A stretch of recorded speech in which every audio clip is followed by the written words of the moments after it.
మహాభారతం తర్వాత పాండవుల జీవితం ఎలా ఉందో. యుద్ధం గెలిచారు, కానీ జీవితం ఓడిపోయింది. మహాభారతం ముగిసింది, కానీ పాండవుల మనసుల్లో కురుక్షేత్రం ఇంకా మండుతూనే ఉంది. రక్తంతో తడిసిన భూమి, స్నేహితుల కేకలు, గురువుల పతనం. అది విజయం కాదు, అది బాధతో కూడిన జ్ఞాపకం. ధర్మానికి ప్రతీక అయిన యుధిష్ఠిరుడు సింహాసనంపై కూర్చున్నాడు, కానీ అతని హృదయంలో మాత్రం ప్రశాంతత లేదు. ఈ రాజ్యం కోసం అంతటి ప్రాణాలు పోవాల్సి వచ్చిందా? అతని మనసు ప్రతిరోజు ఆ ప్రశ్న అడిగింది. బలానికి చిహ్నమైన భీముడు కూడా అంతరంగంలో నిశ్శబ్దంగా మారిపోయాడు. అపార వీరుడైన అర్జునుడు తన గాంధీవం పట్టుకున్న చేతుల్లో ఇప్పుడు కంపనం మొదలైంది. జ్ఞానవంతులైన నకులుడు మరియు సహదేవుడు కూడా కాలం ముందుకు సాగుతున్నదని గ్రహించారు. శ్రీకృష్ణుడు భూమిని విడిచినప్పుడు అది కేవలం ఒక దేవుడు విరహం కాదు, అది ధర్మయుగం ముగిసిన క్షణం. అప్పుడు పాండవులు అర్థం చేసుకున్నారు, విజయం శాశ్వతం కాదు, అధికారం శాశ్వతం కాదు, శరీరం కూడా శాశ్వతం కాదు. శాశ్వతం ఏదంటే ధర్మం మాత్రమే. రాజ్యాన్ని వదిలి, వైభవాన్ని వదిలి, ప్రపంచపు గౌరవాన్ని వదిలి హిమాలయాల వైపు ప్రయాణం ప్రారంభించారు. యుధిష్ఠిరుని జీవితం. ధర్మమే జీవితం, సత్యమే ఆయుధం. అలాంటి మహానుభావుడు యుధిష్ఠిరుడు. మహాభారతంలో ధర్మానికి ప్రతీకగా నిలిచిన ఈ మహారాజు యుద్ధం తర్వాత హస్తినాపురాన్ని పాలించాడు. అతని పాలనలో అన్యాయం చోటు చేసుకోలేదు. అతని రాజ్యంలో పేదవాడు ఆకలితో ఉండలేదు. న్యాయం, నీతి, సత్యం ఇవే అతని రాజ్యానికి పునాది. అందుకే ప్రజలు అతనిని ధర్మరాజు అని పిలిచారు. కానీ ఆ సింహాసనం వెనుక అతని హృదయం బాధతో నిండిపోయింది. కురుక్షేత్ర యుద్ధంలో కోల్పోయిన బంధువుల జ్ఞాపకాలు అతన్ని ప్రతిరోజు వెంటాడేవి. రాజ్యం గెలిచాడు, కానీ ప్రశాంతత మాత్రం గెలవలేకపోయాడు. కాలం గడిచింది. శ్రీకృష్ణుడు భూమిని విడిచిన తరువాత యుధిష్ఠిరుడు జీవితం యొక్క అసలు సత్యాన్ని గ్రహించాడు. ఈ లోకం శాశ్వతం కాదు, అధికారము, వైభవము తాత్కాలికం. అప్పుడు అతను ఒక గొప్ప నిర్ణయం తీసుకున్నాడు. రాజ్యాన్ని పరిచితులకు అప్పగించి తన సోదరులతో కలిసి మోక్ష మార్గం ఎంచుకున్నాడు. హిమాలయాల వైపు ప్రారంభమైన ఆ ప్రయాణం ఓటమి కాదు, అది ఆత్మ సాక్షాత్కారం కోసం చేసిన యాత్ర. చివరికి ధర్మం మాత్రమే అతనికి తోడుగా నిలిచింది. భీముని జీవితం. బలం అంటే ఏమిటి? కేవలం శరీర శక్తేనా, లేదా ధర్మాన్ని కాపాడే ధైర్యమా? అదే ప్రశ్నకు సమాధానం భీముడు. మహాభారతంలో అతను కేవలం ఒక యోధుడు కాదు, పాండవుల శక్తి స్తంభం. కురుక్షేత్ర యుద్ధం ముగిసిన తర్వాత భీముడు రాజ్యరక్షణలో కీలక పాత్ర పోషించాడు. అతని గద కేవలం శత్రువులను ఓడించడానికి కాదు, ప్రజలను రక్షించడానికి.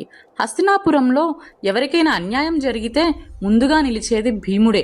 అతని బలం భయంకరంగా కనిపించినా అతని హృదయం మాత్రం మృదువుగా ఉండేది. అన్నదమ్ముల పట్ల అపారమైన ప్రేమ, ధర్మం పట్ల అచంచలమైన విశ్వాసం ఇవే అతని నిజమైన శక్తి. యుద్ధంలో దుర్యోధనుని ఓడించిన ఆ వీరుడు రాజ్యంలో శాంతిని కాపాడడంలో కూడా ముందుండాడు. కాలం గడిచింది, వైభవం తగ్గింది, కానీ భీముడు బలం తగ్గలేదు. చివరికి అతను కూడా తన అన్నతో కలిసి మహాప్రస్థానానికి బయలుదేరాడు. ఆ ప్రయాణం మనకు చెప్పే సందేశం ఏమిటంటే, బలం అంటే ఇతరులను జయించడం కాదు, బలం అంటే ధర్మాన్ని కాపాడటం. శక్తి వాడు భయపెట్టకూడదు, రక్షించాలి. భీముడు కేవలం గదాయోధుడు కాదు, ధర్మరక్షకుడు. అర్జునుని జీవితం. అతని చేతిలో గాంధీవం, కళ్ళల్లో అచంచలమైన లక్ష్యం, హృదయంలో మాత్రం ఎన్నో ప్రశ్నలు. అతడే అర్జునుడు. మహాభారతంలో అపారమైన ధనుర్విద్యకు ప్రతీకగా నిలిచిన ఈ మహావీరుడు యుద్ధం తర్వాత రాజ్యసేవలో తన జీవితాన్ని అంకితం చేశాడు. కురుక్షేత్ర యుద్ధంలో తన గాంధీవంతో ధర్మాన్ని కాపాడాడు. కానీ ఆ యుద్ధం జ్ఞాపకాలు అతని మనసును ఎప్పటికీ విడిచిపోలేదు. ప్రతి విజయానికి వెనుక ఒక నష్టం అతనికి తెలుసు. గురువు భీష్ముడు, కర్ణుడు, బంధువులు అందరూ అతని కళ్ళ ముందే కూలిపోయారు. రాజ్యం వచ్చింది, కీర్తి వచ్చింది, కానీ మనసులో ప్రశాంతత మాత్రం సులభంగా రాలేదు. అర్జునుడు తన శక్తిని ప్రజల కోసం వినియోగించాడు. రాజ్య రక్షణలో ముందుండి సేవ చేశాడు. కానీ కాలం మారింది. శ్రీకృష్ణుడు భూమిని విడిచినప్పుడు అర్జునుడి హృదయంలో ఒక ఖాళీ ఏర్పడింది. గాంధీవం కూడా భారంగా అనిపించింది. అప్పుడు అతను గ్రహించాడు, వీరత్వం శాశ్వతం కాదు, ధర్మమే శాశ్వతం. చివరికి అన్నదమ్ములతో కలిసి మహాప్రస్థానానికి బయలుదేరాడు. అతని జీవితం మనకు చెప్పే సందేశం, ప్రతిభ గొప్పది, కానీ వినయం ఇంకా గొప్పది. నకుల సహదేవుల జీవితం. పాండవులలో వీరత్వం మాత్రమే కాదు, వినయం, జ్ఞానం, సేవాభావం కూడా ఉన్నాయి. ఆ గుణాల ప్రతీకలు నకులుడు మరియు సహదేవుడు. మహాభారతంలో వీరి పాత్ర నిశ్శబ్దంగా ఉన్నా వారి విలువ ఎంతో గొప్పది. నకులుడు అందానికి మాత్రమే కాదు, క్రమశిక్షణకు కూడా ప్రతీక. హస్తినాపురంలో గుర్రాల నిర్వహణ బాధ్యతలు అతని చేతిలో ఉండేవి. రాజ్య సైన్యానికి శక్తినిచ్చే అశ్వాల సంరక్షణ అతని సేవ. అతని వినయం, శాంత స్వభావం, అన్నదమ్ముల పట్ల అపారమైన విశ్వాసం అతని ప్రత్యేకుడిగా నిలబెట్టాయి. ఇక సహదేవుడు జ్ఞానం, దూరదృష్టికి ప్రతీక. జ్యోతిష శాస్త్రంలో ప్రావీణ్యం కలవాడు. కాలగమనాన్ని అర్థం చేసుకునే జ్ఞానం అతనికి ఉంది. ఏ నిర్ణయం ఎప్పుడు తీసుకోవాలో అతని సలహా అమూల్యం. వీరత్వం కంటే విజ్ఞానం గొప్పదని సహదేవుడు నిరూపించాడు. యుద్ధం తర్వాత కూడా ఇద్దరూ రాజ్యసేవలో నిశ్శబ్దంగా నిలిచారు. ప్రముఖత కోసం కాదు, ధర్మం కోసం. చివరికి మహాప్రస్థానంలో అన్నదమ్ములతో కలిసి ప్రయాణం ప్రారంభించారు.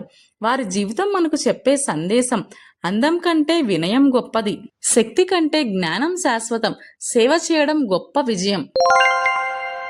ద్రౌపది జీవితం: అగ్నిలో జన్మించింది, అవమానంలో పరీక్షించబడింది, కానీ ధైర్యంలో నిలిచింది.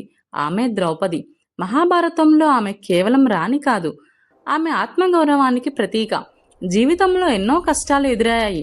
సభలో జరిగిన అవమానం, అరణ్యవాసం, యుద్ధం వల్ల కోల్పోయిన తన కుమారులు, ఇవన్నీ ఒక స్త్రీ హృదయాన్ని ఛిద్రమయ్యేటంటి బాధలు. కానీ ద్రౌపది కూలిపోలేదు. ఆమె ధైర్యంగా నిలిచింది. పాండవుల కుటుంబాన్ని అమ్మగా, భార్యగా, స్నేహితురాలిగా అనేక పాత్రలతో ముందుకు నడిపింది. ఆమె సహనం బలహీనత కాదు, అది అంతర్గత శక్తి. యుద్ధం తర్వాత కూడా ఆమె హృదయంలో బాధ ఉన్నా బయట ధైర్యం చూపింది. విజయం వచ్చినా ఆమెకు అది ఆనందం కంటే జ్ఞాపకాల భారమే ఎక్కువ. చివరికి మహాప్రస్థానంలో అన్నదమ్ములతో కలిసి ప్రయాణం ప్రారంభించింది. ఆమె జీవితం మనకు చెప్పే సందేశం: ఆత్మగౌరవం కోల్పోకూడదు. బాధలు మనల్ని బలంగా చేస్తాయి. స్త్రీ ధైర్యం ప్రపంచాన్ని మార్చగలదు. ద్రౌపది కేవలం ఒక పాత్ర కాదు. చివరి ప్రయాణం. రాజ్యం ముగిసింది, వైభవం తగ్గింది, కానీ ఒక కొత్త ప్రయాణం ప్రారంభమైంది. మహాభారతంలో అత్యంత భావోద్వేగ క్షణం పాండవుల మహాప్రస్థానం. రాజ్యాన్ని వదిలి, అధికారాన్ని వదిలి, ప్రపంచపు గౌరవాన్ని వదిలి పాండవులు హిమాలయాల వైపు నడిచారు. ముందుగా నడిచింది ధర్మం. ఆ మార్గంలో అడుగులు వేసిన వారు యుధిష్ఠిరుడు మరియు అతని సోదరులు. వారితో పాటు ధైర్యానికి ప్రతీక అయిన ద్రౌపది కూడా ఉంది. అది ఓటమి కాదు, ఒక్కొక్కరుగా వారు పడిపోయారు. మనుష్య బలహీనతల ప్రతీకలుగా. శక్తి, గర్వం, అందం, జ్ఞానం ఇవి అన్నీ భూమిలోనే మిగిలిపోయాయి. చివరికి ముందుకు సాగింది ధర్మమే. యుధిష్ఠిరుడు మాత్రమే చివరి వరకు నడిచాడు, ఎందుకంటే ధర్మం ఎప్పటికీ పడిపోదు. ఈ ప్రయాణం మనకు చెప్పే సందేశం: జీవితంలో గెలుపు కంటే విలువైనది ఆత్మశాంతి, సంపద కంటే శాశ్వతమైనది ధర్మం, చివరికి మనతో వచ్చే దైవం మన మంచితనం మాత్రమే. పాండవుల చివరి ప్రయాణం మనకి గుర్తు చేస్తుంది: జీవితం ఒక యాత్ర, అంతిమ లక్ష్యం మోక్షం. ముగింపు. యుద్ధాలు ముగిస్తాయి, రాజ్యాలు మారిపోతాయి, వైభవం క్షీణిస్తుంది, కానీ ఒకటి మాత్రం శాశ్వతం: ధర్మం. మహాభారతం మనకు చెప్పిన గొప్ప సత్యం ఇదే. పాండవులు గెలిచారు, కానీ వారి నిజమైన విజయం రాజ్యం కాదు. వారి నిజమైన విజయం ధర్మాన్ని చివరి వరకు కాపాడటం. శక్తి ఉన్నప్పుడు అహంకారం చూపలేదు, విజయం వచ్చినప్పుడు గర్వం చేయలేదు, బాధలు వచ్చినప్పుడు మార్గం తప్పలేదు. అందుకే ధర్మమే నిజమైన విజయం. జీవితంలో షార్ట్కట్ ఉండొచ్చు, తాత్కాలిక విజయాలు రావచ్చు, కానీ మంచి మార్గమే శాశ్వత శాంతిని ఇస్తుంది. సత్యం కొంచెం కష్టం కావచ్చు, కానీ అది మనసుకు ప్రశాంతత ఇస్తుంది. అధర్మం వేగంగా గెలిచినట్టు కనిపించవచ్చు, కానీ ధర్మం నెమ్మదిగా గెలిచినా శాశ్వతంగా నిలుస్తుంది.